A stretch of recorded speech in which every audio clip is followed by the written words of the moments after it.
Welcome back! Well, update lang po tayo ngayon kay Main Paul Carson. Marami pong nagtaka dahil nga po sa video na lumabas kung kailan nga po ba ito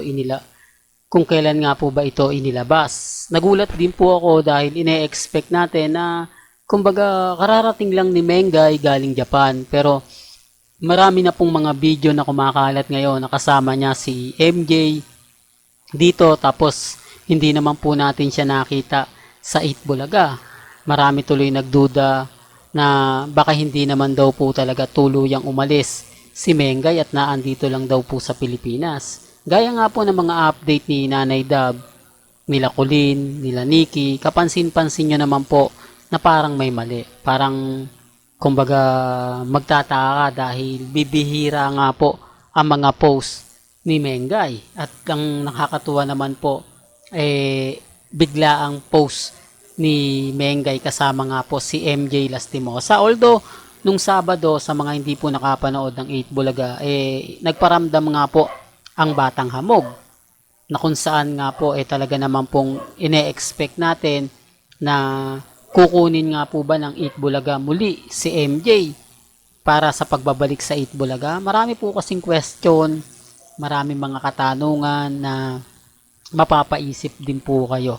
Medyo mabigat nga po kasi hindi natin alam ang buong istorya, kung saan nga po ba nagmula, nagbanding moment lang daw po yung mag-BBF.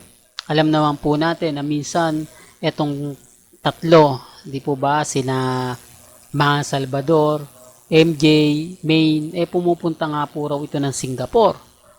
Kung Main fanatics ka, alam mo yung pinupunto ko bago pa mawala ang 8 Bulaga sa tape, ganito na po talaga yung madalas na nakukunan natin at nakikita. Kaya nga po yung iba nagtataka, nagugulat, ang bilis naman, bakit ganun?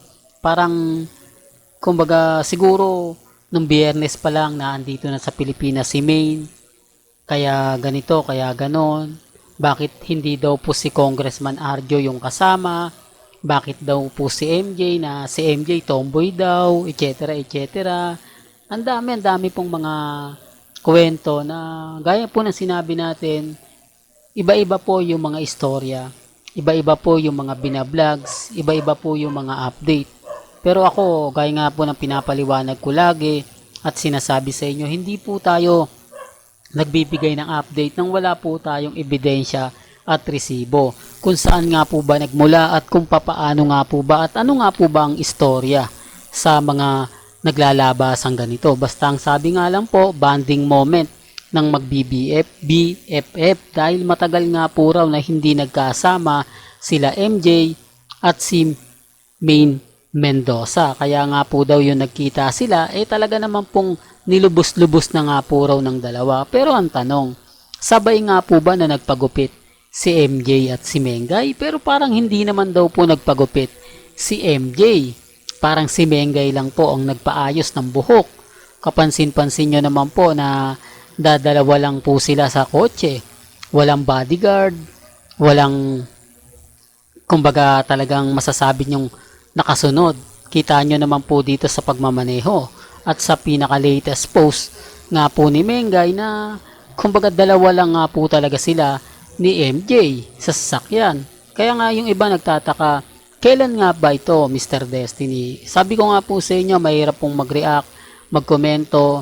Basta ang nabalitaan ko lang po, banding lang moment to nila MJ at ni Mengay. Matagal nga po raw silang hindi nagkakasama, ngayon lang nga po raw nabigyan ng pagkakataon, kaya sinulit nga po raw ni MJ na makasama si Mengay. Well, hanggang dito na lang po yung updates natin. Tutok pa po kayo para sa pinaka-latest sa mga updates sa Daddy's Girls channel.